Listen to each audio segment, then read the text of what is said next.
good to see Roblox JoJo is still relevant in 2026. At first, my expectations for this game were negative, but it's good that I gave this game a chance and decided to form a somewhat positive opinion for it. Huge, very huge emphasis on first impression, but let me start the video. You know, unlike most Roblox anime games, this one has the grace of giving me a tutorial for once. Wow. And they actually describe what is given in the menu, so I'm not just lost like a fucking dumbass. Just like YBA, to get your game started, you have to beat some thugs. Less than an hour in, I managed to get an arrow and a stone mask, and my first stand I got was stone free.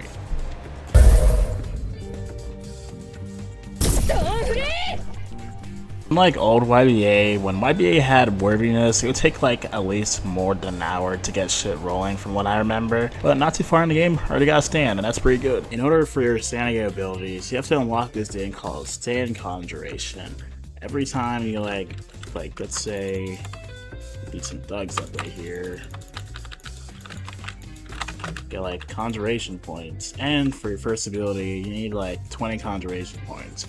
But that's at least for me when I'm using Stone Free. You can notice that this game takes some inspiration from Battlegrounds games, having the dash as Q instead of control, but thank God he can change it, because why is the stand equip button tab? But that doesn't matter, that's just something I wanted to point it out. Something I've noticed that stands have varying transparency. Like look at Stone Ocean, like you could kinda see my avatar. Also get something like Magician's Red for a second.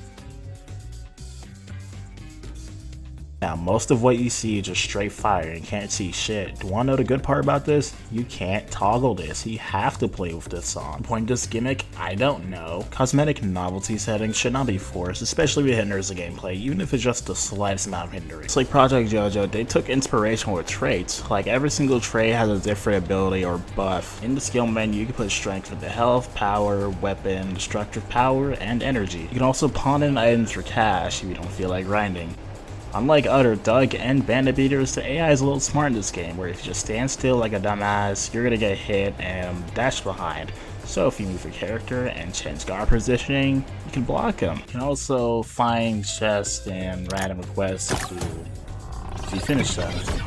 You get some free shit, you get XP, you get some cash, you get some materials, I'm assuming. Now, this part of the game gave me PTSD. Because what do you mean I have to walk 2,000 meters for the objective? To make sure it was not tweaking out, I checked the original file and it took me like about 2 minutes to walk there. That may not seem ridiculous, but just stay with me here. Now I finished the damn boss, the one I'm presented with another 2,000 miles. And in all, this whole segment of the game is about damn near 6 minutes. And upon opening the shop, I'm presented with $100 worth of bullshit. Look at these prices. You have to work a 9 to 5 for 15k, 5k, 3k. Bro, what am I looking at, dog? Alright, so I sat down and took my time to crunch numbers, and to buy everything in that shop, you would need 856,000 Robux, bruh.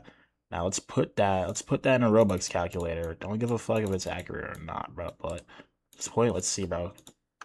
Let's see, put that in US dollars. $500 in just straight bullshit, bro. That's crazy. It's crazy stuff to think about. On my bizarre adventure back, I am presented with another mission where I have to walk across the map again. Very riveting shit, I know. So I walk my ass all the way to Jotaro Kujo, and what I'm presented with again? Another mission where I have to walk across the map, I know. So I'm positive that after this mission, I won't have to walk across the map anymore. So we're gonna fight Avdol and see how it goes.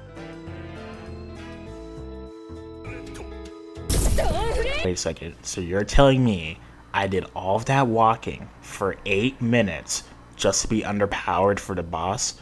Last time I checked, I was level 12.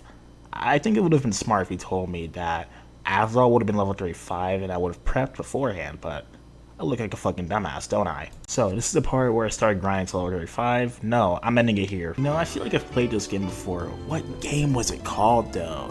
Oh, I know, the game where like there's a bunch of wide space with nothing in it. Oh yeah, Type Souls. I made a video about that about damn near 2 years ago. First 5 minutes of gameplay, I felt like dropping this video because I was like, what the fuck am I playing, bro? Like, I've been walking for the past like fucking 5 minutes, just looking for fuck all. I found a boss NPC, but like got my ass kicked, so I'm back to where I started, walking aimlessly like a bum, and that makes me question, why is the map so big if there's like a whole lot of nothing in it? Don't get me wrong, I love video games with big maps, but if I'm doing like jack shit and a whole bunch of terrain, then like what's the point of just, I don't know, all that empty space? Man, where did the years go? Except with Type Souls, Bizarre Lineage, I played this game willingly and contemplated, should I continue with this video, and I should have not. Again, I was gullible to think a Roblox anime game would be any innovative than all the other ones, especially a front page Roblox anime game. Basically seeing the entire gameplay loop front forehand, bruh.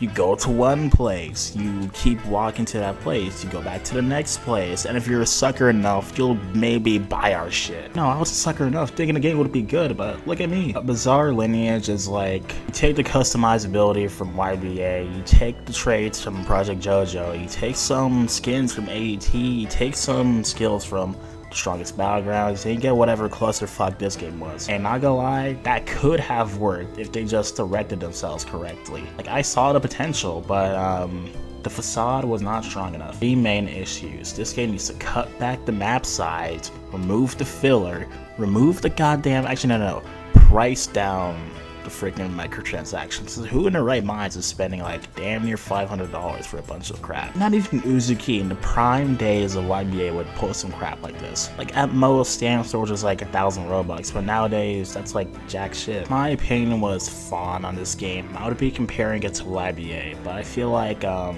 would have been stupid. In fact, comparing it to any big name Roblox JoJo game would just be insulting to it, because at least AET had like a period of when it was good, but Bizarre Lineage is in its own tier of dog shit. Okay, let me reference a universal time. Back in the day in 2022, you just get a stand there and then play the game and just continue. After that point, you'd either trade, get items, or get shinies. That simple concept could just work. You have the blueprints, why not follow it? The problem with Roblox JoJo games is that they try to reinvent the wheel so much, you just end up adding pointless filler, expecting people to fork over $40. And to the people that do that, they're just tasteless little kids. And no, I'm not saying just copy old AET, but I'm also not saying pad out the game type for some sweet revenue. Like, the devs noticed that there is no competition, because like, who's opposing Bizarre Lineage? YBA? No, that game is dead. Last Dance Seattle were Soft and Wet and Reddit report. No one cares about those. And AET, well, somehow AET is still alive, but that's for another video. But with that being said, thank you guys for watching, and I will see you in another video.